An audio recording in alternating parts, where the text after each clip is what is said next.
नमः श्रीवर्धमानाय निर्धूतकलिलात्मने सालोकानां त्रिलोकानां यद्विद्यादर्पणाय ते श्रीमत्परमगम्भीरः सद्वादामोदलाञ्छनम् जीयात्रैलोक्यनाथस्य शासनं जिनशासनम् पंच परमेष्ठी भगवान की जय। नमोकार महामंत्र की जय। वर्तमान जिन शासन नायक श्री महावीर भगवान की जय। चारित्र चक्रवर्ती आचार्य श्री शांति सागर जी महाराज की जय। परम पूज्य आचार्य गुरुवर प्रज्ञा शमन श्री देवनंदी जी महाराज की जय। श्रीमद जैन धर्म की जय। परम पूज्य धर्म दिवाकर मुनीश्री मुख्य जी महाराज की जय।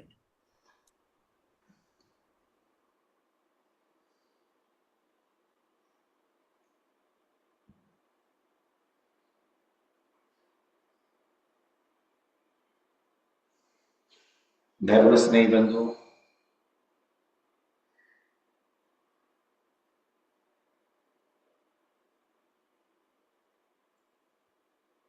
कालचक्र के दरमियान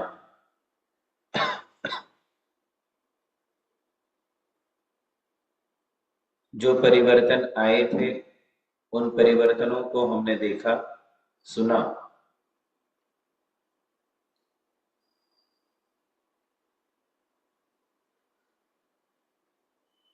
असंख्यात उत्सर्पिणी और उत्सर्पिणी कालों के बीतने पर एक बार हुंडावसर्पिणी काल आता है।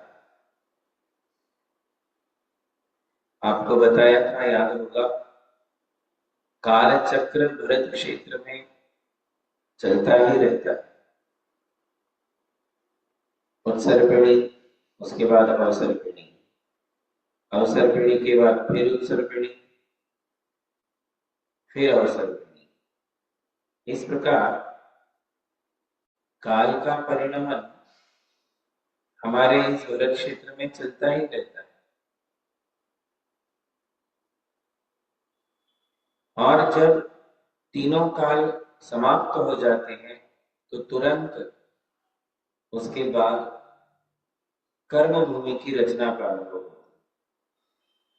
भोग भूमि के तीन काल समाप्त हो गए, सुखमा सुखमा, सुखमा और सुखमा दुखमा। ये तीनों काल समाप्त होने के बाद ही दुखमा सुखमा काल प्रारंभ होगा और दुखमा सुखमा काल की व्यवस्था भी प्रारंभ होगी। ऐसा सामान्यतया, नॉर्मली ऐसा ही होता है, यही नेचर होता है। परंतु जब हुंडाव सर्पिणी काल होता है तो अनहोनी घटनाएं भी घटती है। जो नेचुरल वे में अवसर्पिणी और उत्सर्पिणी के कालक्रम में व्यवस्थाएं चलती है, उससे हटकर कुछ अलग होने लग जाता है। जैसे मैंने आपको कहा था कि भोग भूमि का तीसरा काल समाप्त होने के पहले ही, तीसरे काल में ही प्रथम तीर्थंकर भगवान आदिनाथ का जन्म हो गया। जबकि कब होना चाहिए था बताओ? तो दुखमा सुखमा काल में चौथा काल जब प्रारंभ होगा तब पहले तीर्थंकर होने चाहिए ना। भोग भूमि के काल में तीर्थंकर जन्म लेते हैं क्या? बताओ। यदि आपको पता है तो मान मिलाओ, नहीं पता है तो इस बात को समझ। क्या?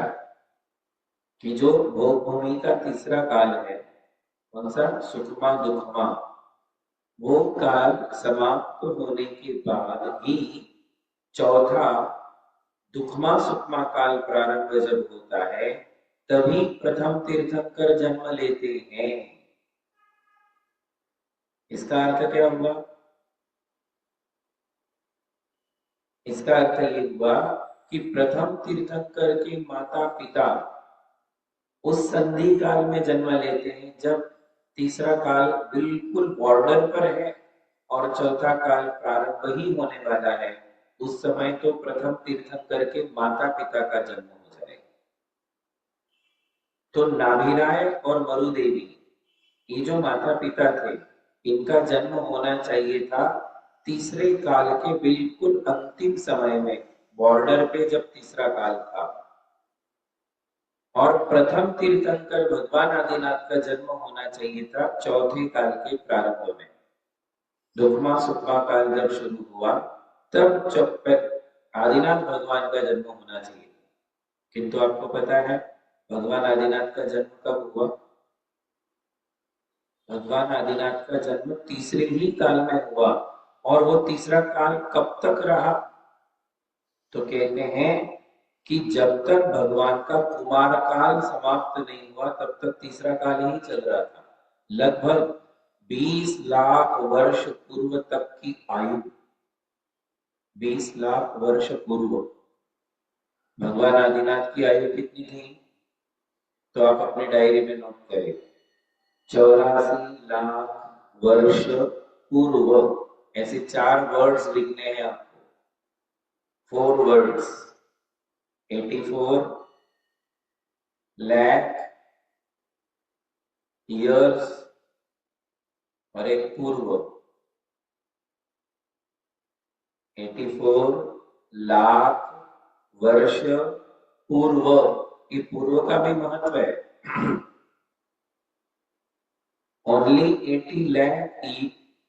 84 लाख ईयर्स भगवान की आयु नहीं थी।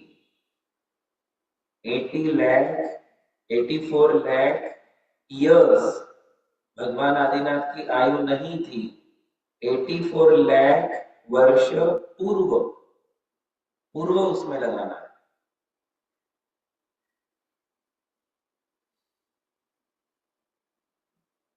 ठीक है ना?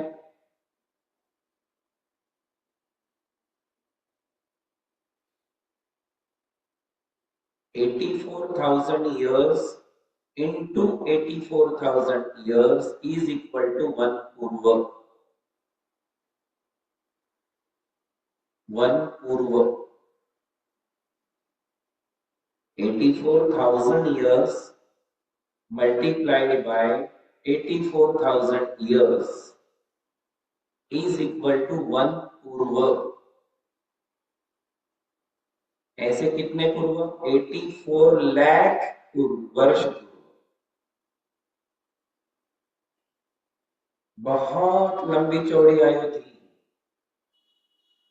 हम इमेजिन भी नहीं कर सकते इतनी लंबी उम्र थी।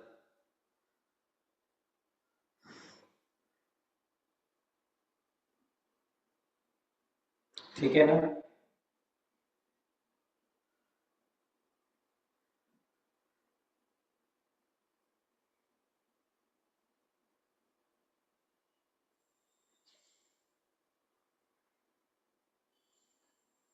अब उसमें से कितनी उम्र उनकी तीसरे काल में बीती?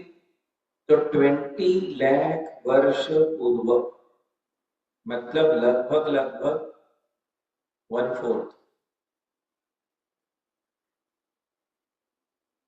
20 लाख वर्ष पूर्व ये उनका तीसरे काल में समय बीता, सुखमा दुखमा काल में। और उसके बाद दुखमा सुखमा काल शुरू हुआ, सोचिएगा। और यही भगवान आदिनाथ का कुमार काल था, बाल्य काल था। Kumar, young stage. भगवान कहां तक थे? उतने ही होते। अपन भी अपनी आयु के 1/4 तक यंग होते या कुमार होते। 16 इयर्स तक तो खेलने कूदने के ही दिन होते। वही कुमार काल है हमारा। आपका कुमार काल कितना था?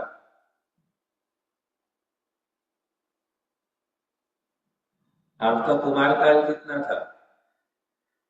कुमार काल यानी जहां तक हम खेल कूद करते हैं, तो लगभग 15-16 साल की आयु तक तो हम खेलते कूदते हैं बच्चों जैसा। बचपना जब तक रहता है वो कुमार काल है। बचपना, फिर थोड़े मैच्योर हो जाते, होशियार हो जाते, मम्मी पापा को हम सजेस्ट करने लग जाते। तो जहां से मम्मी पापा को सजेशन देने लग जाए, समझ लो वहां से कुमार काल खत्म।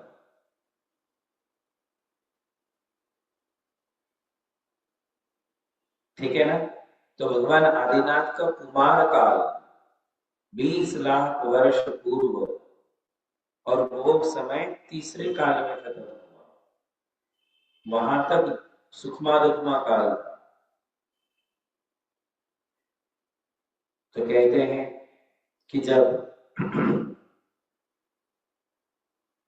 भगवान आदिनाथ का कुमार काल समाप्त हुआ, तो फिर से इस बीच में बहुत सारी घटनाएं हुई। 20 लाख वर्ष पूर्व की उम्र के बाद भगवान आदिनाथ का विवाह हुआ। किसके साथ हुआ? तो यशस्वती और सुनंदा, ये दो उनकी पत्नियां रही। यशस्वती और सुनंदा, ये दो भगवान आदिनाथ की पत्नियां रही। और इन दोनों पुत्रों से, दोनों पत्नियों से उन्होंने कितने पुत्रों को जन्म दिया? तो 100 पुत्रों को जन्म दिया। और कितनी पुत्रियों को जन्म दिया? Daughter, 100 sons and 2 daughters। 2 daughter कौन सी थी? ब्राह्मी और सुंदरी। इनका भी जन्म हो गया। यहां तक तीसरा काल चला। कौन सा काल चला? तीसरा काल, सुखमा दुखमा। अब जितने भी कल्प वृक्ष थे वो सारे के सारे शक्तिहीन हो गए, खत्म। जो दिव्य औषधियां मिलती थी वो सब खत्म हो गए।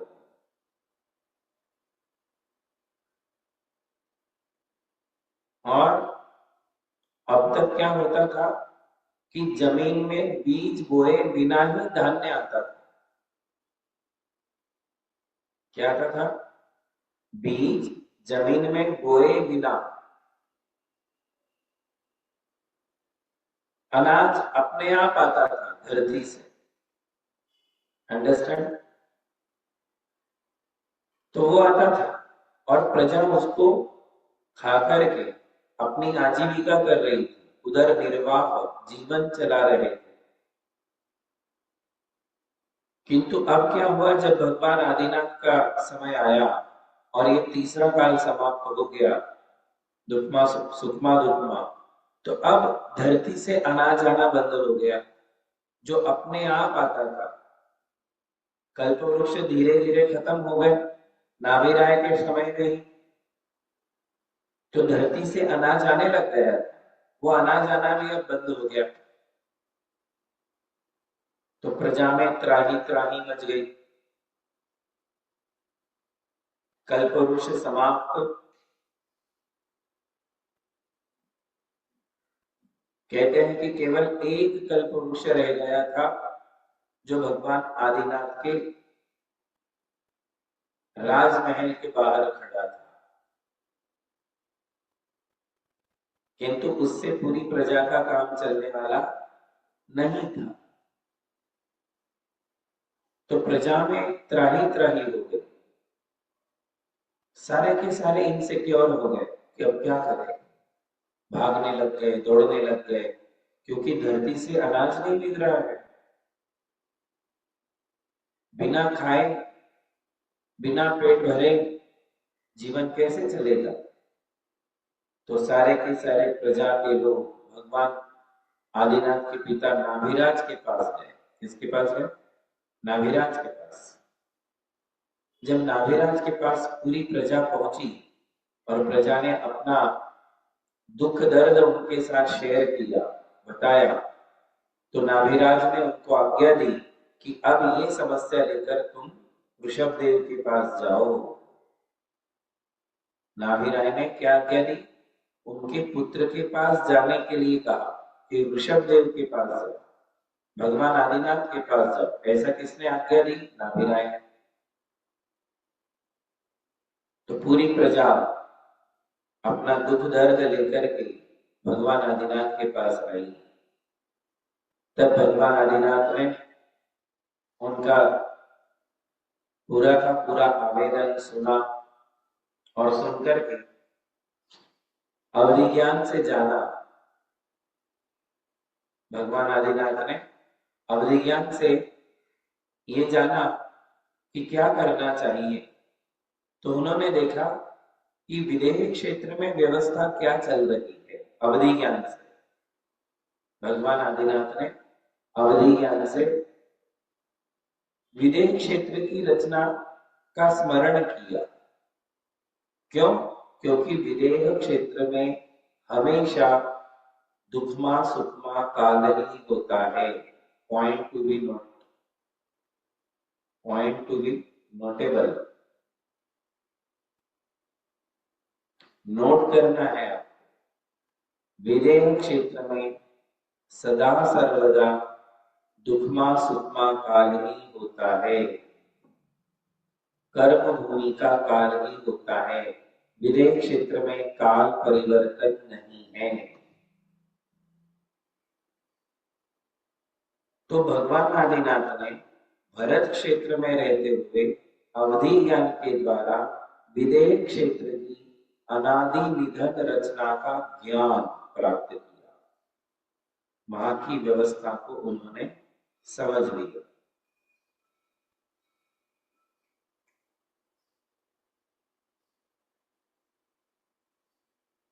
विदेह क्षेत्र की रचना को उन्होंने अवधि ज्ञान से समझ लिया और फिर उसी व्यवस्था को अब यहां लागू करना पड़ेगा, ऐसा विचार उन्होंने किया कि अब दूसरा कोई उपाय नहीं है, अब वहीं की व्यवस्था को यहां लागू करना पड़ेगा।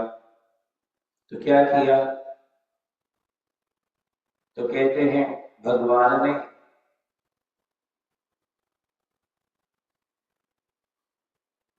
इंद्र का स्मरण किया। किसका स्मरण किया? हाँ, जैसे प्रधानमंत्री होते हैं, राष्ट्रपति होते हैं, जब कोई योजना उनके दिमाग में आती है तो वो अपने पूरे मिनिस्ट्री को याद करते हैं, अपने सब मिनिस्टर्स को बुलाते हैं। तो यूं समझिए कि तीर्थंकर भगवान राष्ट्रपति है और सौधर्मेंद्र उनके प्रधानमंत्री थे। राजा के दरबार में जैसे कोई प्रधानमंत्री होते हैं, है ना, ऐसे तीर्थंकर भगवान के शासन में प्रधानमंत्री का पद किसके पास है? सौधर्मेंद्र के पास। तीर्थंकर भगवान का पुण्य देखिए। यह कहते हैं कि भगवान के स्मरण करने मात्र से देवों के साथ इंद्र उपस्थित हो गया। केवल भगवान ने स्मरण किया सौधर्मेंद्र का और सामने सौधर्मेंद्र खड़ा, ये तीर्थंकरों का पुण्य। वो अपने देवों के साथ, उसकी भी अपनी मिनिस्ट्री होती है, उसके नीचे उन सबको लेकर के आ गए सौधर्मेंद्र। और फिर कहते हैं कि भगवान ने सौधर्मेंद्र के लिए कर्म भूमि की विदेह क्षेत्र की व्यवस्था को भरत क्षेत्र में लागू करने के लिए जो कार्य करने थे उसकी आज्ञा दी सौधर्मेंद्र को। तो भगवान को कोई बहुत लंबा चौड़ा एक्सप्लेन नहीं करना पड़ा, केवल एक वाक्य में विदेह क्षेत्र की व्यवस्थाओं को लागू किया जाए, आज्ञा दी। किसको आज्ञा दी? सौधर्मेंद्र। जिस सौधर्मेंद्र की आज्ञा पूरे देवलोक में चलती है, असंख्यात देवी देवता जिसकी आज्ञा का पालन करते हैं, जितने इंद्र भवनवासी, नेत्रवासी, ज्योतिषवासी और कल्पवासियों के हैं, सारे के सारे इंद्र जिसकी आज्ञा का पालन करते हैं, उस सौधर्मेंद्र को किसने आज्ञा दी? भगवान आदिनाथ। देखिए पुण्य प्रताप देखिए। और फिर शुभ दिन, शुभ नक्षत्र, शुभ मुहूर्त। विशेष बात सभी लोग सुने, ये बात जिनसे आचार्य श्री ने महापुराण में लिखी है। श्लोक है, सुनिए। शुभे दिने सुनक्षत्रे सुमुहूर्ते शुभोदये स्वच्छस्थेषु ग्रहैषुच्चैरानुकूल्ये जगद्गुरो। क्या कह रहे हैं? इंद्र ने काम कब स्टार्ट किया? जैसे हमें मंदिर बनाना हो, घर बांधना हो, तो हम कैसे मुहूर्त देखते हैं? सौधर्म इंद्र ने भरत क्षेत्र में कर्म भूमि की व्यवस्थाओं को लागू करने के लिए जो कंस्ट्रक्शन प्लान किया, उसकी स्टार्टिंग उसने कब की, प्रारंभ कब किया? तो कहते हैं शुभे दिने, जब दिन शुभ था। वार, शुभ दिन यानी क्या? 7 वारों में से कौन सा वार श्रेष्ठ है? सुनक्षत्रे, 27 नक्षत्र होते हैं। वार कितने होते हैं? डेज 7। नक्षत्र कितने होते हैं? 27, है ना? तो शुभे दिने सुनक्षत्र, 27 नक्षत्रों में से जो शुभ नक्षत्र थे, उच्च नक्षत्र था, श्रेष्ठ था, उस नक्षत्र में सुमुहूर्ते, और श्रेष्ठ मुहूर्त में। मुहूर्त कैसे बनता है? मुहूर्त कैसे बनता है पता है? मुहूर्त बनता है वार, तिथि, नक्षत्र, योग और करण। पंचांग, पंचांग शब्द सुना है? पंचांग 5 अंगों से मुहूर्त बनता है। कौन से 5 अंग हैं? वार, तिथि, नक्षत्र, योग और कर्ण। ये ज्योतिष के 5 अंग है। ज्योतिष शास्त्र के ये 5 अंग है जिनसे मुहूर्त बनता है। अच्छा मुहूर्त भी बनता है और बुरा से बुरा मुहूर्त भी बनता है। अनिष्ट योग भी बनता है और श्रेष्ठ योग भी बनता है। दुर्योग भी बनता है और सुयोग भी बनता है। इन 5 से कि कौन सा वार है, उस वार के साथ कौन सा नक्षत्र सूट करता है, उस वार और नक्षत्र के साथ कौन सी तिथि सूट करती है, फिर उसके साथ कौन सा योग और कौन सा करण। ऐसे 5 यदि श्रेष्ठ रहे तो श्रेष्ठ मुहूर्त बनता है। आपने नाम सुने होंगे, अमृत सिद्धि योग, सर्वार्थ सिद्धि योग, त्रिपुष्कर योग, राजयोग। ऐसे योग जो है पंचांगों से बनते हैं। સાંભળી રહ્યા છો कि ઊંઘી રહ્યા છો?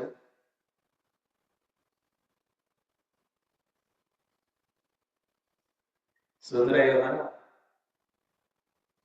सब्जेक्ट बोरिंग तो नहीं?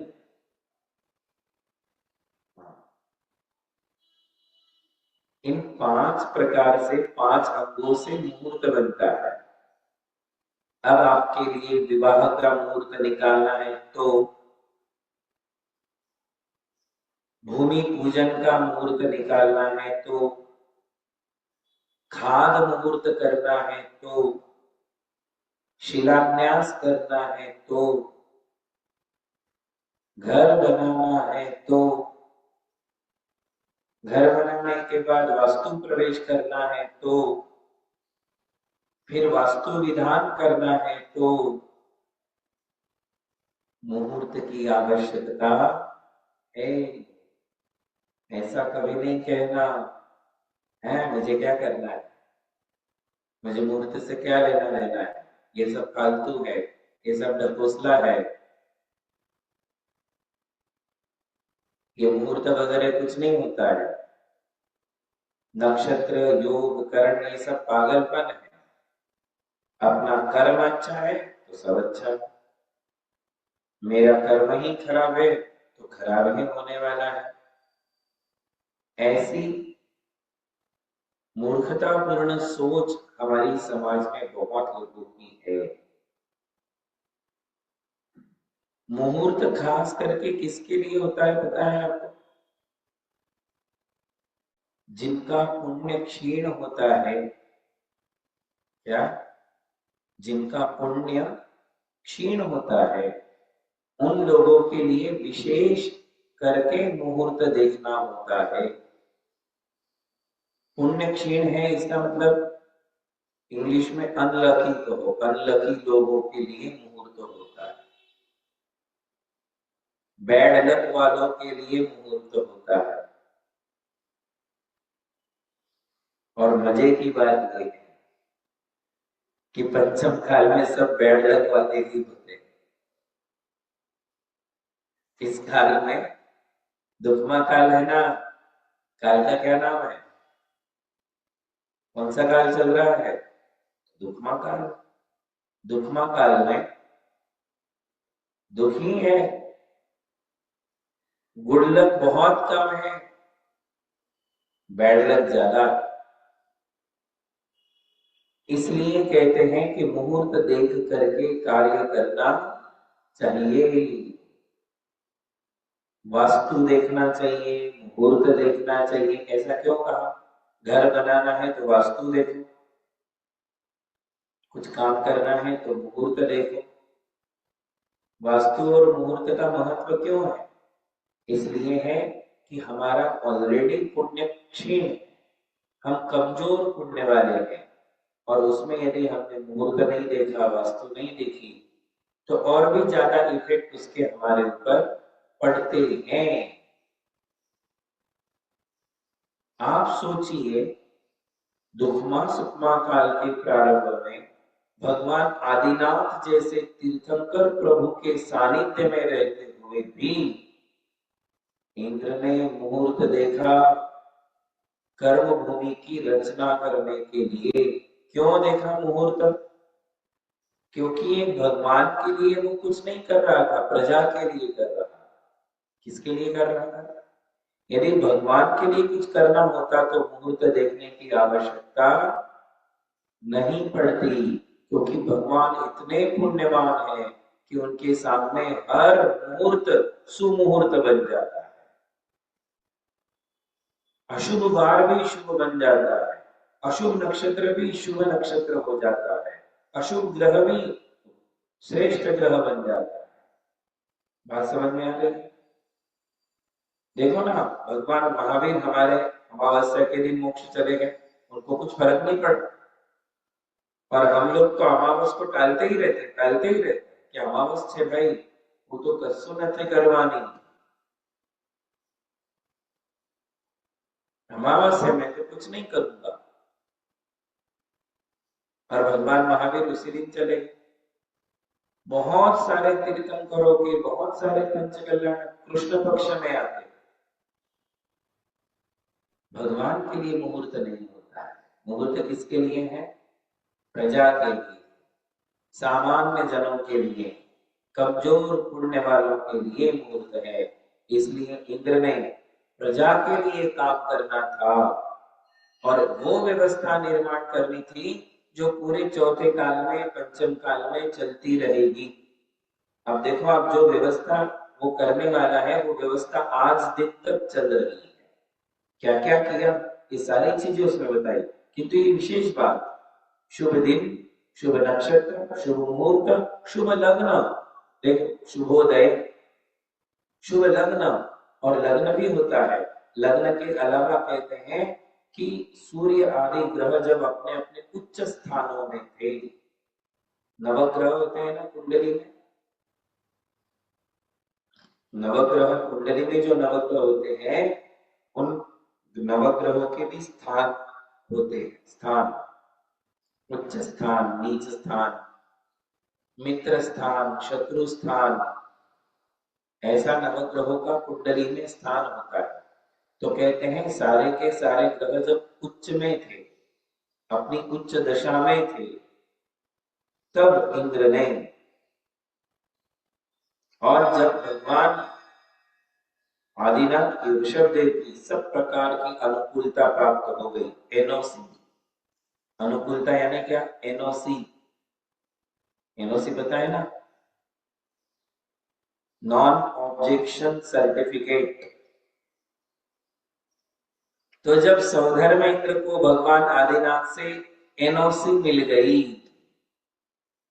इसमें लिखा है, इसमें लिखा है कि आनुकूल्य जगत गुरु, क्या कहा, जब इंद्र को जगत गुरु भगवान की पूर्ण अनुकूलता प्राप्त हो गई, तो यह अनुकूलता यानी क्या, एनओसी। तो भगवान से उसको परमिशन मिल गई, एनओसी मिल गई, और मुहूर्त भी श्रेष्ठ मिल गया। तब उसने जो है मांगलिक कार्य प्रारंभ किया। और सबसे पहले कौन सा काम किया, तो कहते हैं उसने अयोध्यापुरी में सबसे पहला कंस्ट्रक्शन क्या किया, क्या किया, तो मंदिर की रचना। उसको पूरे नगर की रचना करनी थी, केवल नगर की नहीं, पूरे देश की रचना करनी थी। जितना बड़ा आर्यखंड था, उस पूरे आर्यखंड की व्यवस्थित रचना इंद्र को करनी थी, भगवान की आज्ञा थी। तो उसने सबसे पहले काम किससे शुरू किया बताओ, तो उसने सबसे पहले मंदिर बनाया।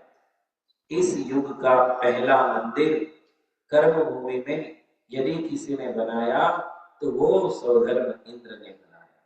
कहाँ बनाया, अयोध्यापुरी में बनाया। तो क्या समझा, हम जिस युग में हैं, इस युग का सबसे पहला मंदिर कहाँ बना, अयोध्या में। कब बना, चौथे काल के प्रारंभ में। पूरे देश और समाज की संरचना प्रारंभ करने के पहले उसने मंदिर की रचना, मांगलिक कार्य किया, पहले मंदिर का काम किया। उसके बाद आचार्य कहते हैं कि उस इंद्र ने क्या क्या किया, तो कहते हैं उसने अयोध्या के पूर्व में, दक्षिण में, पश्चिम में और उत्तर में, चार दिशाओं में चार मंदिर बनाए। एक ही अयोध्यापुरी में चार मंदिर चार दिशाओं में बनाए। और उसके बाद पूरे भरत क्षेत्र का, आर्यखंड का उसने विभाग किया। तो उसने अलग अलग देश बनाए। जैसे समझ लो आज वर्तमान में अलग अलग कंट्री है, अमेरिका है ना, इंडिया, उसके अलावा अरब कंट्रीज, यूरोपियन कंट्रीज, जितनी भी कंट्रीज आज हम देख रहे हैं, ऐसे उसने उस काल में अलग अलग कंट्रीज बनाई। तो कहते हैं कौशल आदि देश, अयोध्या आदि नगर, गांव और खेड़ों की रचना। शांति मंत्र में आप पढ़ते हो, देखो, ग्राम नगर खेट करवट मतंब मटंब पत्तन द्रोणमुख, पढ़ते हो ना। शांति मंत्र करते होंगे तो पढ़ते हो, शांति धारा करोगे तो पढ़ोगे ना। जो शांति धारा ही नहीं करेगा वो क्यों पढ़ेगा। तो शांति धारा में ये शब्द आते, ग्राम नगर खेट करवट मटंब पत्तन द्रोणमुख, इन सबकी रचना सौधर्म इंद्र ने, किसने की, सौधर्म इंद्र ने इन सबकी रचना। तो कहते उसने कितने देश बनाए, देखो, सुकौशल, अवंती, पुंड्र, उंड्र, अश्मक, रम्यक, कुरु देश, काशी देश, कलिंग देश, अंग देश, वंग देश, काश्मीर, काश्मीर का नाम आया है महापुराण में, काश्मीर देश बना। फिर कुशीनर, आनंद, वत्स, पंचाल, मालव, दशार्ण, कच्छ, मगध, विदर्भ, कुरुजांगल, करहाट, महाराष्ट्र, सौराष्ट्र। सौराष्ट्र पता है? खबर है? તમને સૌરાષ્ટ્ર ખબર છે? તમે બધા સૌરાષ્ટ્રના છો, અમે મહારાષ્ટ્રના છે। आप जितने भी गुजराती लोग हो, कहाँ के हो? सौराष्ट्र। अभी उसका नाम गुजरात हो गया, पहले क्या नाम था? सौराष्ट्र। और महाराष्ट्र तो पहले से ही। फिर आभीर, कोकण, बनवास, आंध्र देश, कर्नाटक, कौशल, चोल, केरल, दारू, अभिसार, सोवीर, शुभसेन, अपरांतक, विदेह, सिंधु, गांधार, यवन, चेदी, पल्लव, काम्बोज, आरट्ट, वाल्मीक, तुरुष्क, शक, केके, इन सब देशों की रचना सौधर्मेंद्र ने विभाग कर दिया। पूरे भूखंड का विभाग कर दिया और अलग अलग देशों की रचना उसने की, है ना? अनेक देशों का विभाग। और फिर इन देशों में नदी, नहर, ये सब उसने बनाया। जल से सींचे जाने वाले देश, साधारण देश आदि अनेक निर्माण किए। पृथ्वी तल ऐसा सुशोभित हो रहा था मानो स्वर्ग का टुकड़ा हो। जब सौधर्मेंद्र ने इतनी व्यवस्थित रचना की तो ये पूरी धरती स्वर्ग के समान दिखने लग गई। फिर आचार्य कहते हैं कि कैसे गांव नगर आदि की रचना की। गांव किसे कहते हैं? तो ये भी सुन लो। इन देशों के बीच में उसने अनेक छोटे छोटे देश भी बनाए।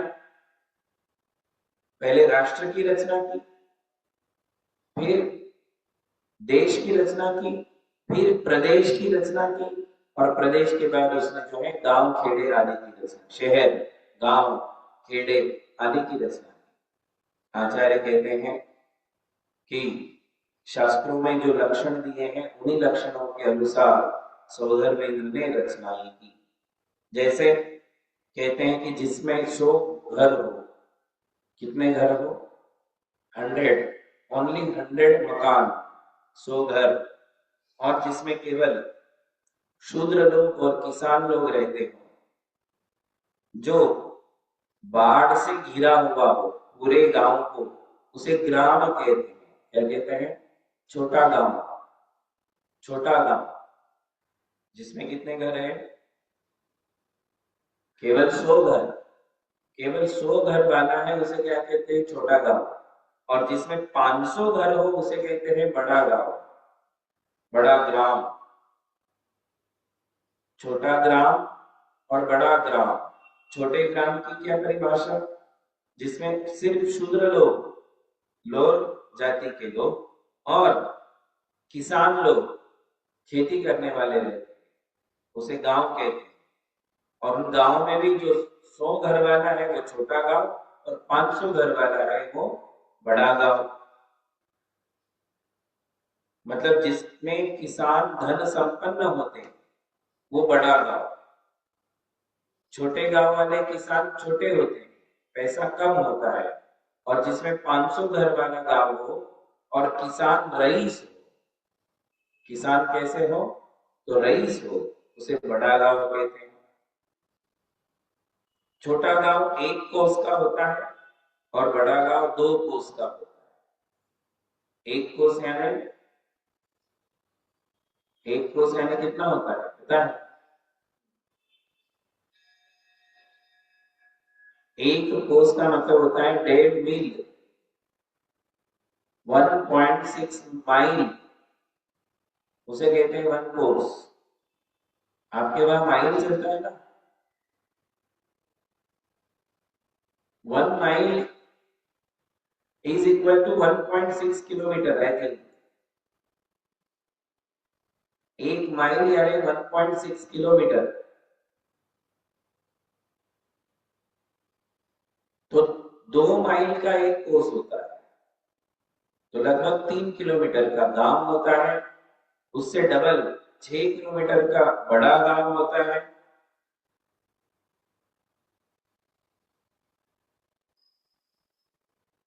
उन गांवों में क्या क्या होता है? तो कहते हैं नदी, पहाड़, गुफा, श्मशान, क्षीर वृक्ष, बबूल आदि कंटीले पेड़, वन और पुल, इन ये सब जहां होते हैं वो गांव कहलाता है। और नदियों से गांवों का विभाग होता है, एक गांव खत्म हुआ दूसरा गांव शुरू हुआ तो बीच में नदी होती है, या फिर पर्वत होते हैं, नदियों से पर्वतों से एक गांव से दूसरे गांव की सीमा निर्धारित हो जाती है।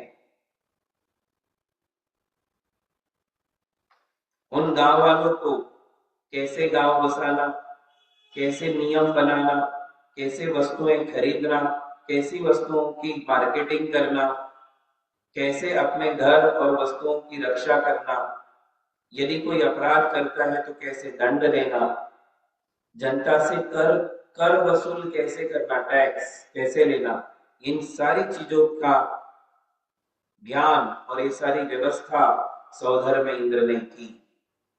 उसके बाद कहते हैं जिसमें बाउंड्री वॉल हो, एंट्री के समय बहुत बड़ा गोपुर हो, अदारी हो, कोट हो, प्राकार हो, जिसमें बड़े बड़े भवन हो, बगीचे हो, तालाब हो जो बहुत सुंदर बना हुआ हो, जिसमें पानी का प्रवाह पूर्व और उत्तर के बीच वाली ईशान दिशा की ओर ढलान, आचार्य कहते हैं उसे नगर कहते हैं। क्या कहते हैं? गांव हो गया, गांव तो 500 घर तक का हो गया, अब उससे बड़ा क्या है? नगर। नगर कैसा है? क्या कहा? तो पूरे नगर की ढलान, स्लोप नॉर्थ ईस्ट में होती है, नॉर्थ ईस्ट में स्लोप है, पानी बह करके निकल जाता है ईशान दिशा में, पूरे नगर का स्लोप नॉर्थ ईस्ट में, बड़े बड़े बिल्डिंग्स जिसमें गार्डन्स हो, फिर बड़े बड़े तालाब हो, अपार्टमेंट्स हो, बड़े बड़े घर हो, अपार्टमेंट्स में घर, बड़े बड़े घर हो, है ना? और क्या हो? तो पूरे नगर को चारों तरफ से बाउंड्री वॉल हो, जहां एंट्री होती है नगर की वहां गोपुर द्वार हो, गोपुर द्वार। बात समझ में आ रही है? ऐसा जहां हो उसे क्या कहते हैं? तो उसे शहर कहते हैं, नगर कहते हैं। नगर, ये नगर की परिभाषा। ये नगर भी नदी और पर्वत से घिरा हुआ होता है, किंतु उसमें नहीं नहीं, ये नगर है। और जो नगर नदी और पर्वत से घिरा हो उसे खेट कहते हैं, खेट। ग्राम, नगर, खेट, करवट, ये शब्द जो शांति धारा में आए हैं, शांति मंत्र में, ग्राम, नगर, खेट, तो ये खेट, जिस नगर को, ये बड़ा है खेट, है ना, बड़ा, और जहां नदी और पर्वत हो दोनों साइड से उसे खेत कहते हैं, किंतु नदी ना हो केवल पर्वत हो तो उसे खरवट कहते हैं, खरवट। खरवट भी बोलते हैं ना आप उसमें, ग्राम, नगर, खेत, खरवट, तो एक खरवट। जो 500 गांवों से घिरा है उसे मटम्ब कहते हैं, मटम्ब। 500 गांव जिसके अंडर में आते हैं उसे मटम्ब कहते हैं। जैसे आजकल हम तालुका देखते हैं ना, गांव है, खेड़ा है, गांव है, तालुका प्लेस है, टाउन है, फिर सिटी है, सेकंड क्लास सिटी है, ऐसे जैसे बढ़ते, तो उस समय के नाम जो 500 गांव से घिरा है उसे मटम्ब कहते हैं। और जो समुद्र के किनारे हो, समुद्र के किनारे पर हो, जहां लोग नावों के द्वारा आना जाना करते हैं उसे पत्तन कहते हैं, पत्तन, पत्तन। जो नदी के किनारे पर हो उसे द्रोणमुख कहते हैं, द्रोणमुख। ये सारे शब्द शांति मंत्र में आते हैं। और कहते हैं कि जहां अपनी हाइट से ऊपर अनाज की फसल उगती हो, धान्य हमारी हाइट से भी ऊपर, जहां मस्तक पर्यंत ऊंचे ऊंचे धान्य के ढेर लगे हो, वो समवाह, धान्य नहीं, खेती नहीं, धान, अनाज के ढेर, अनाज के ढेर इतने बड़े बड़े लगते हैं जो हमारी हाइट से ऊंचे, उसे संवाह कहते हैं। संवाह, ये भी शब्द आता है, देख लो आप, ग्राम, नगर, खेत, करवट, मटंब, पत्तन, द्रोणमुख, संवाहानंदनम।